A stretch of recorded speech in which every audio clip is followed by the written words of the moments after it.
I am always known as the most clumsy dancer at Hubbard Street, probably. I was the most accident prone. I had the most gigantic mishaps on stage that are still talked about. I think my most famous was a piece called Rassemblement.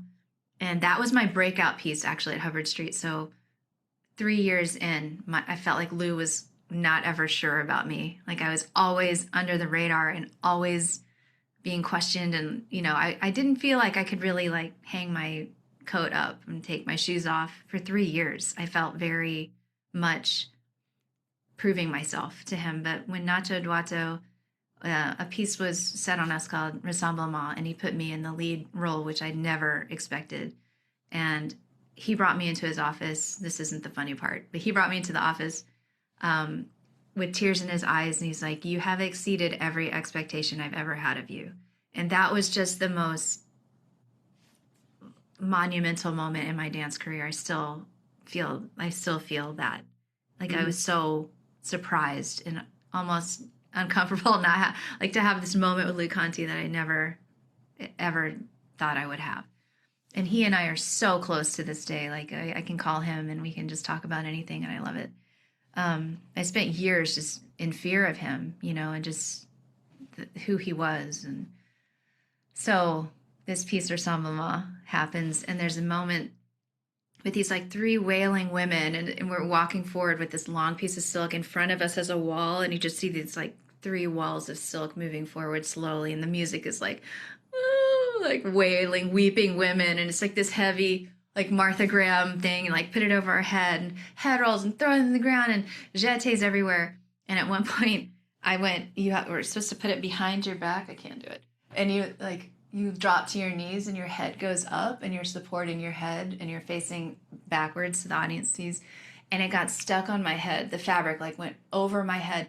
And then I came up and I tried to like get it off. And like the more I tried to get it off, the tighter and the more wrapped around I got in it. And I used like at the time a Veda like self-control stick, which is kind of sticky. And I think that it was just stuck to my hair. And the dancers continue the piece, and I'm like in the front, and there's two behind me, and they're like coming forward, and they're like, should we help her? Like, I don't know. And I end up like punching. I'm literally punching this fabric. There's so much time. This is going on for so long. The stage manager calls everyone downstairs in the dressing room, like, please come to stage. Please, everyone come to stage. And they called everyone up to watch me fight with this fabric, try to get it off my head. And at one point, my dress also goes up over it, and I just have this like nude, like granny trunks that are tied to a tank top that are like sewn to a tank top. And you just see, I don't even know that my dress is up over my head at this point. And I'm like, should I just leave stage? But then I didn't know where the front was. I'm like, I could easily walk off the front of the stage right now. Like I could hear snickering, like in the wings. I could hear the two girls were just like, what do we do? Like they just kept dancing. At one point, everyone says like they remember this moment. I just stopped and I like slouched and I just stood there like this and I just gave up and everything just fell off of my head. And then I just took the fabric and I continued on like nothing happened. I think like my colleagues like peed their pants on the side, their faces. I came around, I had a crossover for my next entrance, and the stage manager's there with bright red face, and he's super dry and like usually doesn't laugh. He's like, I could tell. And I was like, shut up. I'm looking at him, and he's got red face. He's like, I've just never seen anyone get the shit kicked out of him by a piece of fabric before. I just, all the, like the costume designer came, the wardrobe mistress, everyone was in tears. And the next day I come to work, and there's a picture of me in college that someone like has of me like in point shoes, and I'm like in this low arabesque, and they cut a piece of the actual fabric and pinned it over my head. And I walked in and saw it on the call board, and I was like, I just like screamed. My mom was in the audience. It was parent weekend. It was at the Schubert in Chicago. So many people, all the parents in the audience. And then one of the dads came back after the show, and he was like, ooh, like he was like being a ghost. And I was like, shut up. Like, I'll never live it down. It lasted for so long. And my mom was like, I didn't notice, Oh, Mom. So like, it doesn't matter what you do. You're so yeah. great. And my sister was there and she's like, oh my God, the people behind us were so laughing. Oh, no. I was like, ugh, I knew it. I knew it was bad. I knew it. Oh, that's hilarious. That's one of my most famous moments on stage for sure. Well, I love too that it's so, I just have to say, it's so you that it would just naturally fall right off. Like whenever it felt like it, when I gave up, I just let go of everything. I just slouched over, like just closed the curtain. Like somebody help me. So beautiful. Though. I need help. It had to look really pretty, actually. You're just like, I don't know. Someone was like, I just thought it was like dramatic and part of it. I'm like, no, Oh, yeah. no.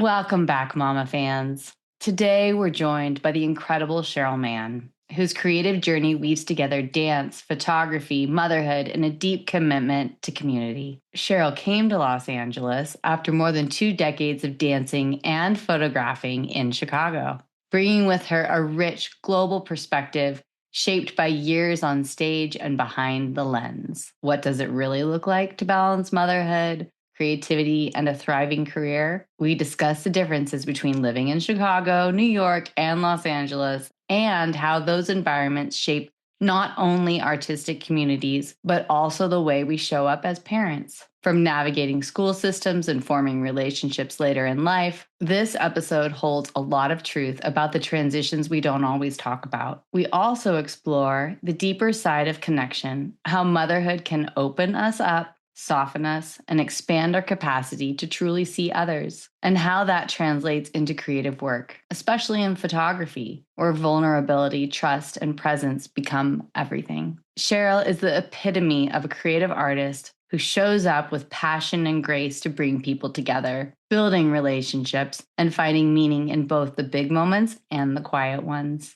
Let's dive in with Cheryl Mann. How did you manage all of that with them being so young? Because well, my kids are funny like that. They're very, like, my daughter's a Capricorn, so she's super dry and she's like, I'm good.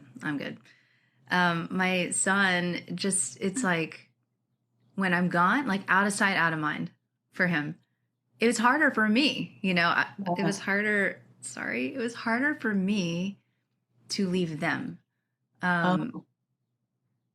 Yeah, and they were fine. I mean, I knew that they were fine when I left, but it was just, I don't know, it's an attachment that I've grown to have. It's an attachment that you have with your kids. Yeah. You feel guilty about leaving and not being there for the day-to-day grind, but then over time, it's been easier, I think, for me because I know that they're fine, and I always, I like bringing them back something little, and just their reactions to getting something that I got from somewhere far away. And they also know that I'm going to the place that they were born.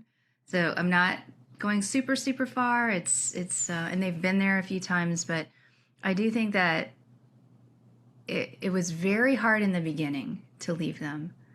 And as we've gotten older and they've gotten used to it, and I only go for 2 or 3 days at a time, that's, it's gotten more normal, even though my son's always like, do you have to go? Like, but then when I'm gone, I don't think he ever notices that I'm gone. Right. It's kind of funny. Are you traveling my now? dog? Yeah, I travel. I shoot the Joffrey. I'm in Chicago every couple months. I shoot all their shows. And I have a couple of clients that I've had for 10 years where I shoot their youth company dancers annually. So yeah, that I always have on the calendar a year in advance. I give it to Cal Arts. They've always said they always want me to keep all of the existing work that I had. They always find me a sub, and they're so accommodating when it comes to that. So I've never felt like I've had to sacrifice any of my work, my previous work, to be at Cal Arts. And they've been like that it's been 5 years. Wow. And anytime I say I won't be here, they're like, okay. It's because in part of our contract, we have to have a creative process. We have to have like a creative practice of our own. It's in our contract. So this is mine. And some people leave, they do a creative leave and they go choreograph somewhere, or they do a fellowship or residency somewhere, and then they come back. Wow. And I think it's important that I love that at CalArts, all of the faculty, they're working professionals. So they have a lot to, it helps connect them. Yeah. Great. I love that it's in your contract. Mm-hmm. It is. Wow. Yeah. That's amazing. I'm sorry. I interrupted something very important. You were saying something about the dog when you travel. Sorry. My dog. So I got the dog right after the pandemic for my daughter, who was having a lot of anxiety issues at the time. But the dog has decided that I'm her person. So and my husband's always like, I don't understand it. I'm the one that's here and I work at home. Like, why is it always you? And it doesn't matter. The second I walk in, like, nobody else exists. She's with me. She wants to sleep with me. She wants to be with me all the time. Same thing. We got a dog in 2020 as like an emotional support animal. And she, like, my ex would always say to me, oh my God, Cher, every time you leave, she just waits by the window. He's like, and then finally you get home and she's like chewing her bone and she's so happy. And, the bearded dragon was the same with you, with the turning yellow. Bearded dragon too. I know. Oh my God. Oh my God, do I really have to be all of you? Like, so many of you I have to take care of, but they're just the energy. Your mom. Shelly fosters dogs and cats all the time. And like, I don't even know how you do it. Shelly works full time at Pace University. Plus, she's got her 2 boys going to South every weekend, and then you're fostering these. I know. How? I feel like I get too attached to give them back, and we just end up with a million dogs and cats in my house. Well, I think that's the thing I can be real with not many things, but I can be real with, like, I cannot have 18 cats and dogs in my house. Like, we can't be those people. And my husband would leave. He would literally leave. Like, the arrangement is like, they have to go at a certain point. So we keep a strong boundary around it. But yes, it's like flow, all the circuit, constantly coming in and out. But yeah, I mean, there is something about these dogs and these pets that feel you have this maternal instinct with them also. And you do consider their feelings when you're leaving or what, Yeah, absolutely. Consider them as a family member. Yeah. Yeah. The dog regulates how long we can stay out, or, now we're looking for sitters for the dog. Like, it just never ends. My God. Boarding the dog is so expensive. So I've just been like, oh my God. What, thankfully my mom's staying with the girls right now and she's taking care of her. But yes. She needs a lot of exercise. I'm like, Mom, this is good for you. Aw. Mama Roz. So she's walking the dog every day. And, we often talk about the Mama Tribe and how important it is. Oh my God. It's a lifeline, an absolute lifeline. I mean, that's something no one prepares you for. And when we did have our kids, we moved to California when they were 2 and 4 years old.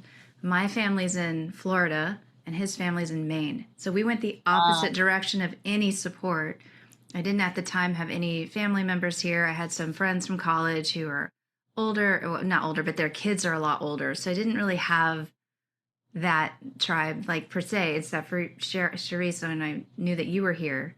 I think you were one of the first moms that I connected with when I got here. And our kids did dance together, and, it really helps me feel sane coming to all the way to the West Coast, where I've never lived before. My roots were so in the ground in Chicago.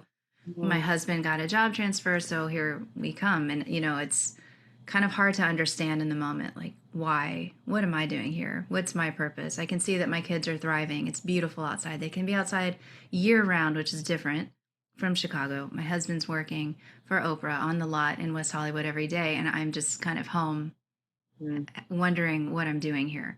Luckily, there was a dance company called 8-9, and I went to go work with them. And we have a common... we have something in common that we both worked with. Ohad Naharin, that I worked with him in Chicago, and she danced in his company for years. And it was kind of an easy start.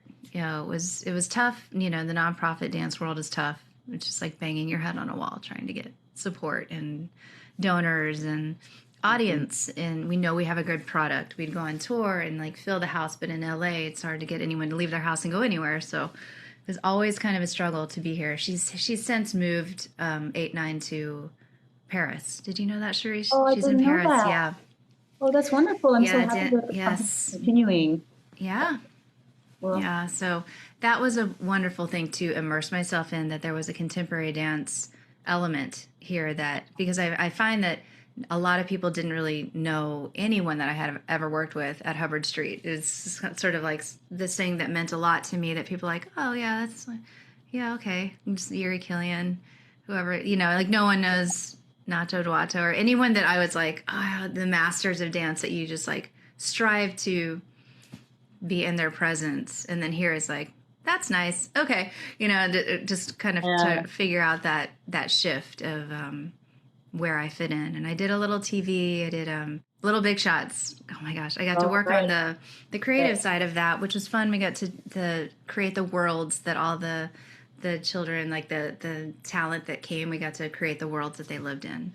Most times they came already with their talent, so it was just fun to make them feel really special for 15 minutes. And then it wasn't a competition too, which felt nice, that there wasn't any letdown or you know, emotional things. It was just like a big celebration of being a kid.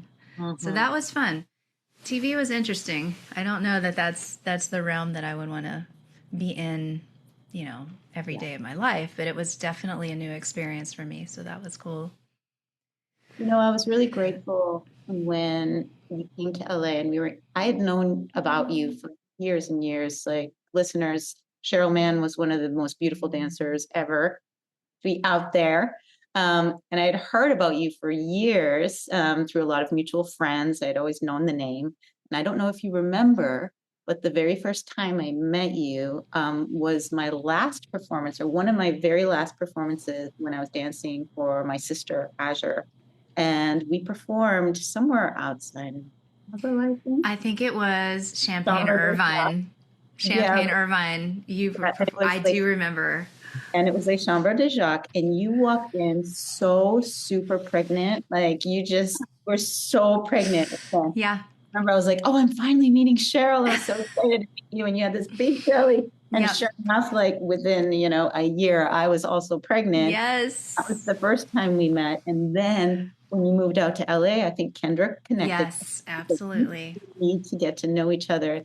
And I found it so comforting in the same way that you were saying, like just arriving in LA and being like, okay, how do I find my place? My then husband also was off doing television and super long hours, and I was home with my two babies. Yeah. And it's like, and in LA, you really have to kind of create your own community. It's different than New York. It's different than Chicago. Yeah. You can walk outside and everyone is there. And I talk to my dancers about that a lot of the time, because even yesterday here in Michigan, the dancers were like, well, what would you say about New York versus LA? And, it's just really interesting to have those conversations. Oh, yeah. LA is really, because the city itself is so spread out. Like you said, like, who's going to want to go to see a show at Red Cat when they know that they have to cross the 405 during traffic and it's going to take 2 hours to get there? You know what I mean? Yeah. Because in New York, you can walk outside and you can be on on 42nd Street in 10 minutes. Mm-hmm. And so there's a different kind of community that you have to cultivate and yeah. And how do you do that as a mom? Like, do you go to like the playgrounds? Because I remember when we moved from Brooklyn to New Jersey, I was like, where the fuck are the people? Like, what? The streets are empty. This is nuts. Like, we were partying in the streets in Brooklyn with my toddlers all day, all night. Because that's just what you do. So I was like, where are the parents and the kids? And then I was like, you had to go to the playgrounds, which we are still doing in Brooklyn. But like, even then, it was still a little more removed. Like, is that what you do in LA when you have to find your communities? You go to the playgrounds, you go to the centers. Like, what's the key path to that? I find it was just through school. It was like whoever the parents were that my kids were friends with became my friends. That's in the start. I think that, my dog. Yes. Speaking of, here, hi. Okay. We have dogs on the podcast all the time. Oh, okay. Well, there she is. This is Maisie. What is her name? Maisie. Maisie. She's white and fluffy and has Yeah. the cutest face. My dogs are over here being like, I'm sorry, what's this? She's a trip.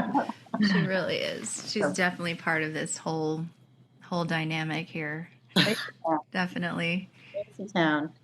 But yeah, I do think that you just end up by default becoming friends with your kids' friends, and then you hope that they're really cool.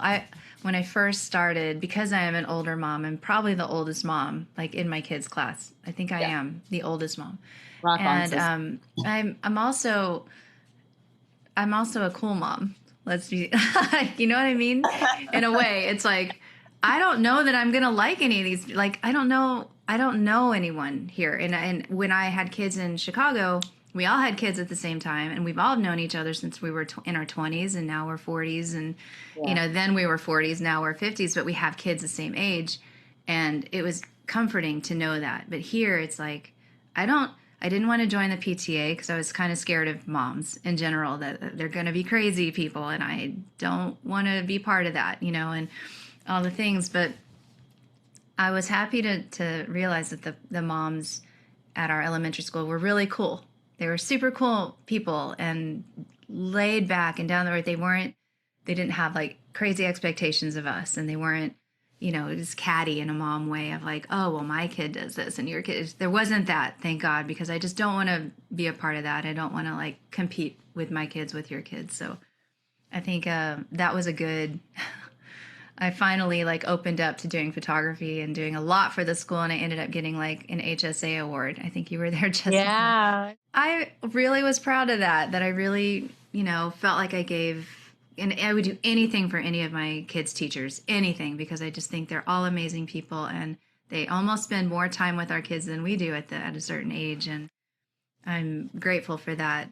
In middle school, I have been like, I don't have any presence there. They don't know who I am. I don't know any of their teachers. I want them to have that experience so that they're ready. They're not used to seeing me on campus. And, I think for my daughter to be embarrassing to almost see me on campus. So it was a big shift. Like I did the whole elementary, I immersed myself for those 6 years, and now it's theirs, and I think it's a good thing for both of us, for all of us.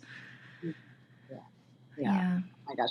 The elementary and the middle school, like parent involvement and association is so much different. There's so much involvement in elementary school. Yeah. Which is so funny. These HSAs, I'm a huge part of both for middle school and elementary school. And I have never joined a sorority in college, which for good reason. And I'm joining one right now. I'm in the Kappa Delta Sig of Springfield, New Jersey's elementary. But like that's why I never joined a sorority, because I'm like, oh, I'm doing it right now. I didn't live and learn on that. Yeah. I feel like the joy of it too is that you find how much you love people. Like, yeah, you have kids, and I think everybody's journey is different. Maybe the people who don't have kids, maybe too, they already know they love people.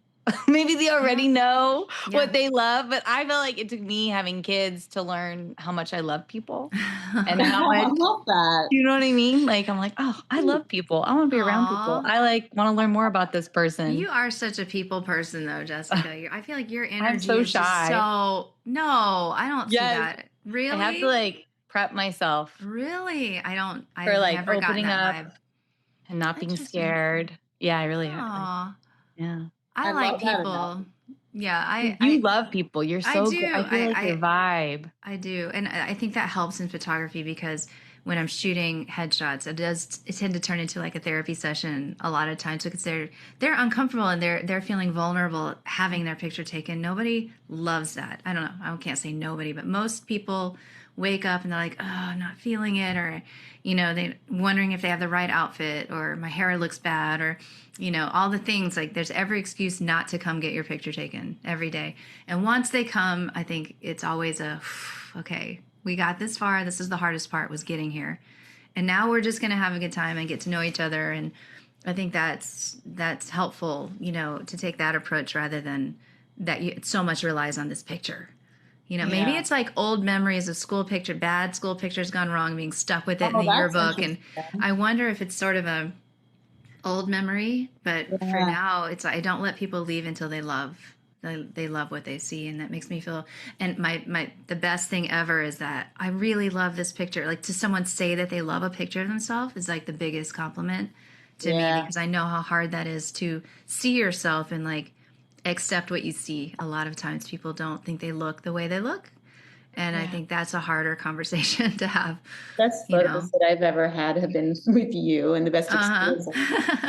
We just have fun. We've been talking about it for a long time, but yeah, it was fun, and you made me feel so comfortable. And I've been in my garage because I want to do it again. I know I want to do it in my garage. I love your space. Yeah. I was just talking about that with a parent who needs to get headshots for her kid, and I was with Todd Lean. Yes, Todd, for that Alan's Universe thing, and he was saying, oh, Cheryl, like he was talking about you, and I was like, oh yeah, look at Cheryl. I'm like, she makes everybody feel comfortable.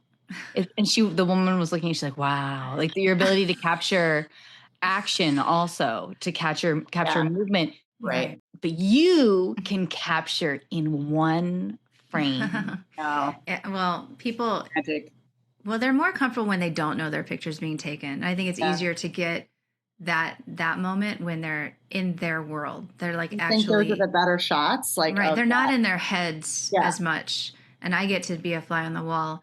I mean, my favorite, when I do shoot the Joffrey, one of my favorite moments in life is just to get to sit in an empty theater by myself. It's before I'm there, I'm setting up my camera. The crew, they have tables behind me, but I'm like halfway down in the orchestra, and it's just like I just see a blank stage even when the curtain's down, and I always stare at the ornate design of the theater, and it's just like the most precious time is just sitting there in this gorgeous place by yourself, and it's just so much bigger than you, and that you're about to see something really incredible that you get to capture. And the trust that they put in me is all that I need. I don't feel micromanaged. Every time I walk in, the director's like, thank you so much for being here. We so appreciate you. And I just feel like part of the family. The dancers always come down and sit with me, and they want to catch up. And, they always tell me all the tea. And, I just feel like very much part of the family at Joffrey. And it's they're always so thankful for the images, and they always come, you always capture it. I knew you were going to get that moment. And, sometimes I'm like, what moment? Because I haven't seen it yet. It's like I'm shooting it for the first time blind. But when I'm shooting dance, and especially them, they're so incredible that I can tell when they're about to be lifted. I can tell when they're about to jump. I can feel when they're going to drop to the floor. I can feel when you can follow the story and be in the motions of it. And then I can immerse myself onto the stage with them and do it with them. And that's how I know when to shoot, because I can feel it, and it's such an honor to get to be there in that moment with no audience, because it's always a dress rehearsal, and it's just like me and them, and I really do hold that dear every time I get to do it. Creative Mamas Unplugged is produced by Breatheasy Productions with music by Jeremy Jurin. If you enjoyed this episode, please don't forget to give my mama 5 stars and keep coming back. Thanks to us kids, there are plenty of stories to tell, and you are not alone. We are inspired by you. Thank you for joining our Creative Mamas community. Support Creative Mamas Unplugged on Patreon to get your name in the credits, receive extra content, and earn some fun prizes. With this, we can keep creating, uplifting, and growing this incredible community together. We love you so much. Applause.